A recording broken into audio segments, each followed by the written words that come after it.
В тот момент, когда лошадь встретилась взглядом с этой девушкой, животное начало прыгать вокруг нее и просто взбесилось. Владелец не мог его сдержать и сначала даже не понял, чем это вызвано. Но когда лошадь внезапно выскочила из загона и бросилась к девушке, все очень быстро прояснилось. Когда выяснилось, почему лошадь так поступила, владелец был крайне удивлен.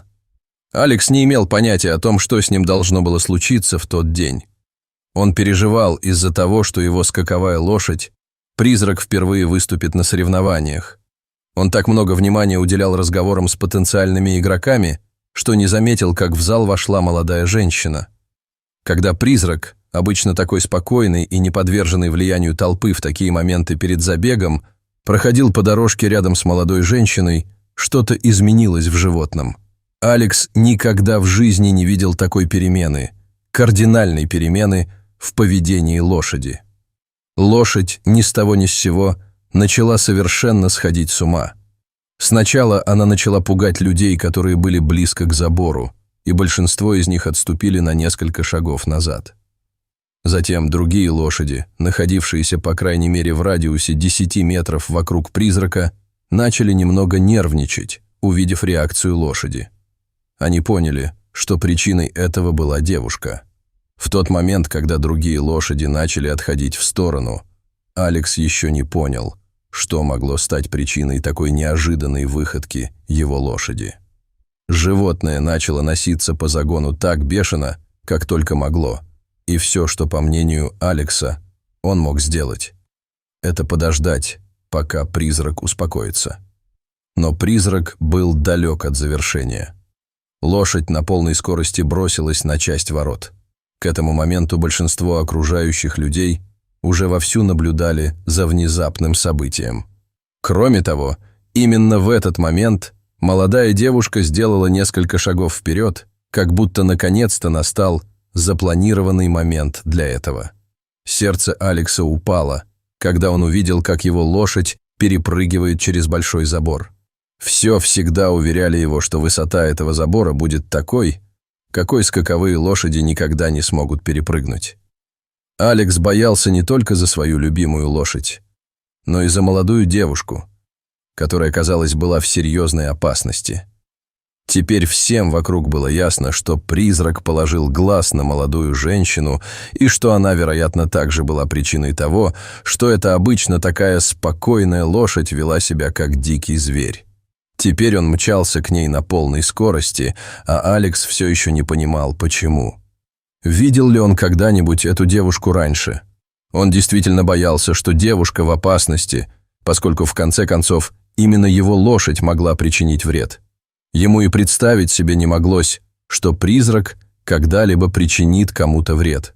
Но с другой стороны, кто знал, на что способно это животное после того, как оно стало свидетелем невиданных ранее событий сегодняшнего дня. Но, ко всеобщему удивлению, в тот день призрак ни на кого не напал. Дикая лошадь действительно благополучно добралась до молодой женщины по другую сторону забора, но на самом деле остановилась прямо рядом с ней в ожидании. Алексу на секунду показалось, что безумие наконец-то закончилось, но он не мог ошибиться сильнее. То, что последовало за этим, было, пожалуй, еще более шокирующим. Девушка, по-прежнему невозмутимая, вскочила на спину призрака, и они вместе побежали из подготовительной зоны. У призрака даже седла на спине не было, и все равно они ехали с такой элегантностью. Алекс стоял, и прежде чем он успел хотя бы подумать о том, что только что произошло, молодая женщина и призрак исчезли. Алекс просто стоял в шоке, переваривая эту катастрофу. Находясь на заднем сиденье, люди все еще могли видеть, как лошадь удаляется все дальше и дальше. Также были слышны крики, вероятно, людей, которые отпрыгивали с дороги призрака. Когда Алекс вернулся к реальности, лошади полностью исчезли. Он осознал, что произошло. Достаточно, чтобы понять, что лучшее, что можно сделать сейчас, это позвонить в полицию. Он схватил свой телефон, набрал номер, и Алекс, насколько мог, начал описывать внешность девушки, которую, к счастью, хорошо запомнил. Тем временем полиция пыталась разобраться в ситуации. Женщина, с которой Алекс разговаривал по телефону, была не совсем уверена, следует ли им рассматривать это дело как кражу лошади Алекса. Тем не менее, он хотел, чтобы они поступили именно так, несмотря на то, что лошадь убежала сама до того, как он подошел к девушке. Призрака по-прежнему не было видно. Но независимо от того, какие ошибки были допущены, первоочередной задачей было обеспечить безопасность в этом районе. Женщина-полицейский объяснила, что ее команда собиралась объявить тревогу, чтобы следить за этой парой, поскольку она была на свободе. В этом городе не в первый раз такое дикое животное создает опасную ситуацию. Прошло всего несколько минут, прежде чем десятки сообщений о его появлении начали поступать в полицейский участок. Полицейская машина уже подъезжала к месту происшествия, в то время как другая команда установила местонахождение лошади, основываясь на точках, откуда звонили. Таким образом, полицейские смогли определить, куда направлялась лошадь. Призрак, тем временем невозмутимый и по-прежнему с молодой женщиной на спине, бежал прямо через город. В конце концов стало ясно, что лошадь бежала в направлении пригородов на другом конце города. Каким образом эта лошадь, казалось бы, безошибочно знала, куда идти, и какова была их конечная цель? Хотя город был полностью построен в виде сетки, что означало, что следовать за лошадью по ее следам было относительно легко, пара в конечном счете выбралась из города.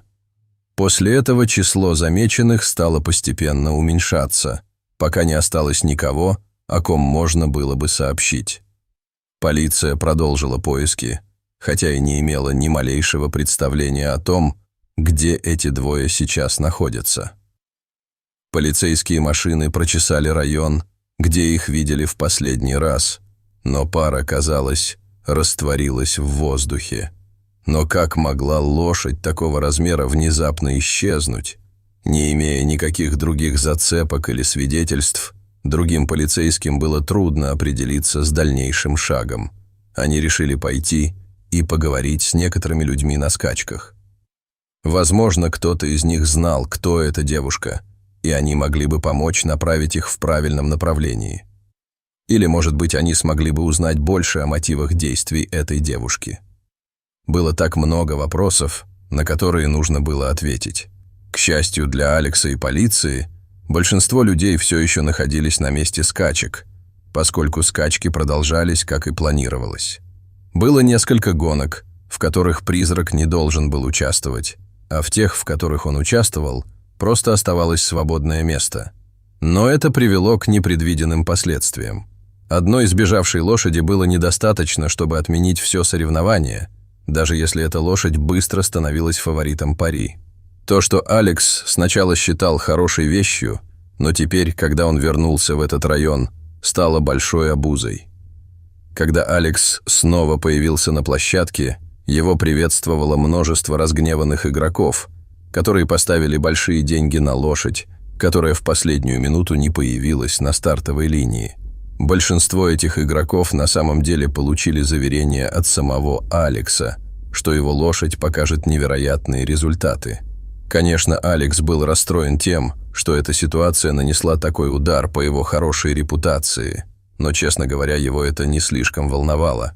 Все, чего он хотел, это вернуть призрака, и, возможно, кто-то из этих игроков видел, как девушка входила в зону, или, судя по всему, кто-то знал, кто она такая. Большинство игроков, делавших ставки, когда Алекс расспрашивал их, просто растерянно переглядывались. Все, что они видели, это девушку, уезжавшую на призраке.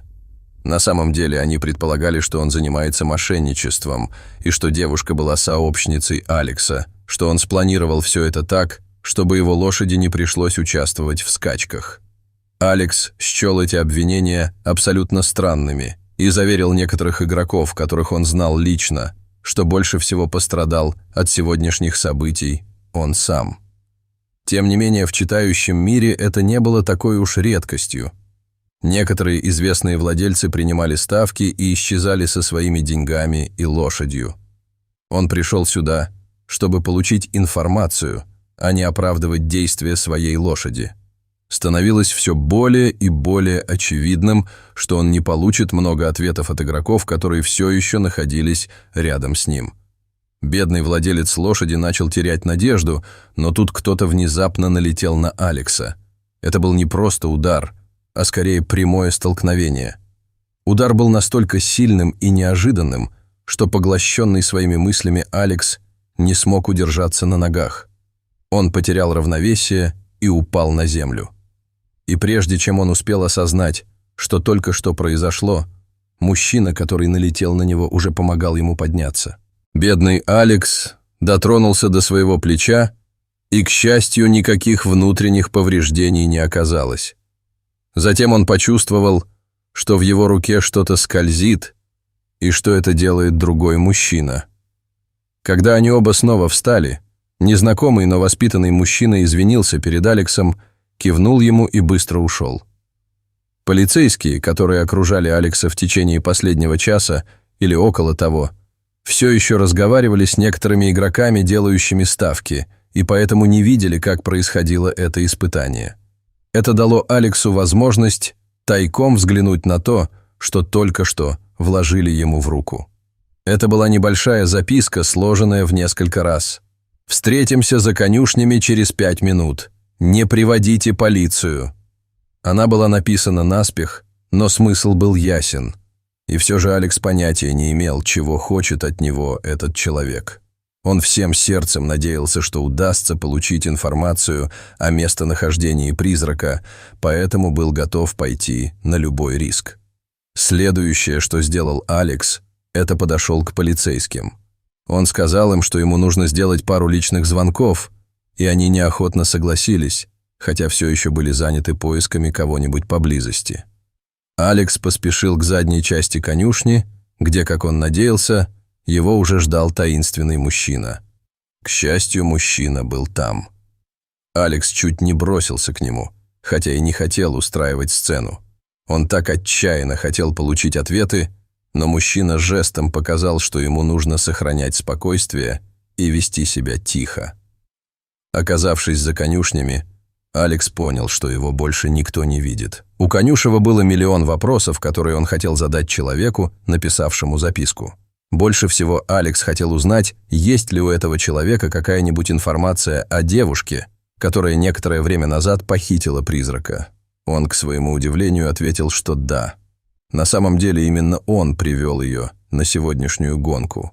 Взволнованный владелец призрака едва мог в это поверить. У него чуть челюсть не отвисла. Это было то самое преимущество, которое он искал. Наконец-то он узнает о мотивах молодой девушки. В голове Алекса вертелось множество вопросов, но затем мужчина быстро развеял его ожидания. Мужчина ехал сюда по южной дороге, где и встретил девушку. По пути сюда она путешествовала автостопом, и поскольку он сам собирался приехать на сегодняшние гонки, он позволил ей поехать с ним. Они едва ли обменялись парой слов за все утро. Алекс признался, что надеялся на большее. Несмотря на то, что Алекс все еще был немного разочарован, у мужчины появилась другая важная информация для него в поисках девушки. Он прервал Алекса и начал рассказывать ему о том, как провел утро, и в частности о том, где именно он встретил молодую девушку. Было 3 причины, по которым мужчина не хотел привлекать полицию. Во-первых и во-вторых, он не очень доверял полиции и знал, что в этих регионах перевозка пассажиров автостопом технически запрещена законом. В-третьих, он не был заинтересован в том, чтобы стать фигурантом этого дела, поскольку это привело бы к слишком большому стрессу и неприятностям для него. Мужчина был всего лишь в поездке, и дни его общения с полицейскими закончились, вздохнул он. Он дал Алексу адрес после того, как тот пообещал ему, что не расскажет полиции, от кого он его получил. Владелец лошади немедленно отправился к полицейским, чтобы они могли разобраться в этом деле. После встречи с полицией он сообщил адрес, о котором только что узнал. Один из полицейских спросил, как он получил эту информацию, но, к счастью, они согласились, что его источник останется анонимным. Место происшествия находилось примерно в получасе езды от города в том направлении, куда убежала девушка, что было очень хорошим знаком. Из-за спешки, в которой они находились, полицейские не проверили, что это за адрес на самом деле. Когда они прибыли на место, полицейской команде во главе с Алексом пришлось дважды проверять, не ошибся ли он. После этого Алекс все еще думал, что это не совсем подходящее место.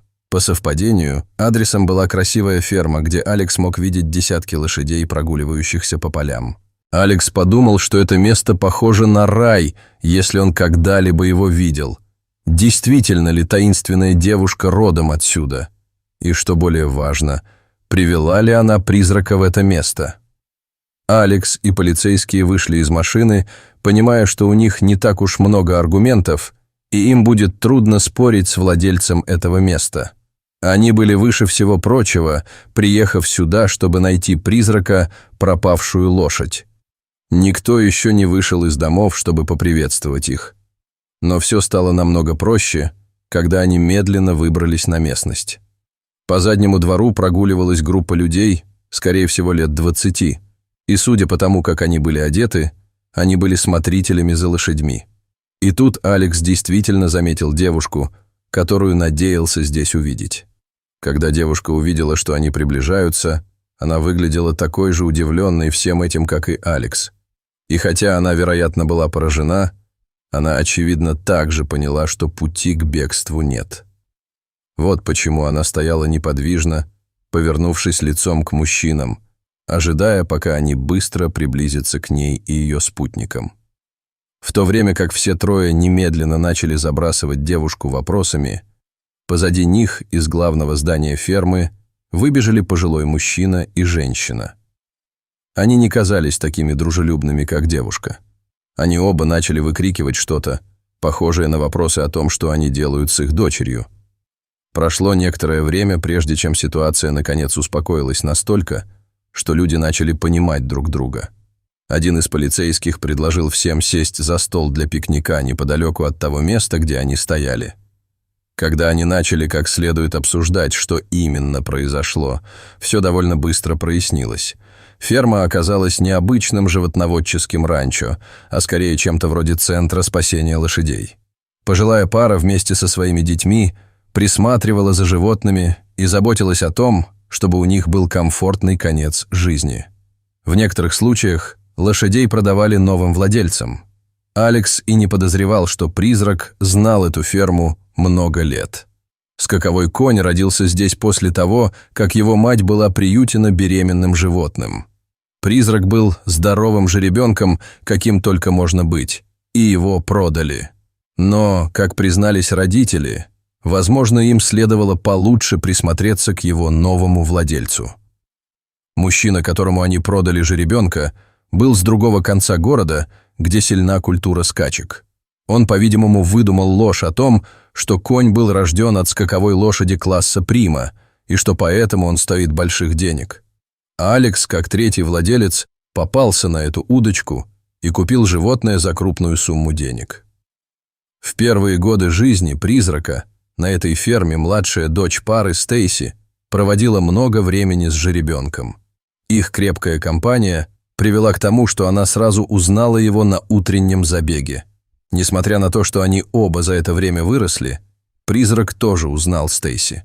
Она призналась, что приняла глупое решение взлететь вот так на спине призрака, но к ней подошла лошадь, и он охотно пошел с ней, чтобы убраться подальше от гоночных трасс. Стейси также призналась, что хотела вернуть животное на ферму, хотя и не думала о последствиях. Хотя все за столом были тронуты этой историей, особенно родители Стейси были поражены. Они даже не знали, что призрак теперь находится в одной из их конюшен. Девушка держала свои действия в секрете от них. Старик и женщина посмотрели друг на друга, а затем на Алекса. Естественно, он хотел вернуть свою скаковую лошадь. Позже Алекс признался, что подумывал о том, чтобы выдвинуть обвинение и потребовать денег в качестве компенсации за упущенную выгоду. Тем не менее, в конце концов, он отказался от этого, так как чувствовал, что Стейси и призрак по-настоящему любят друг друга. Девушка просто приняла глупое решение, Вот и все. К тому же Алекс был вне себя от радости, что наконец-то получил свою лошадь обратно. Если вам понравилось видео, пожалуйста, поставьте большой палец вверх и подумайте о том, чтобы поделиться им с кем-нибудь, кому оно может показаться интересным. Спасибо за просмотр и до встречи в следующем выпуске.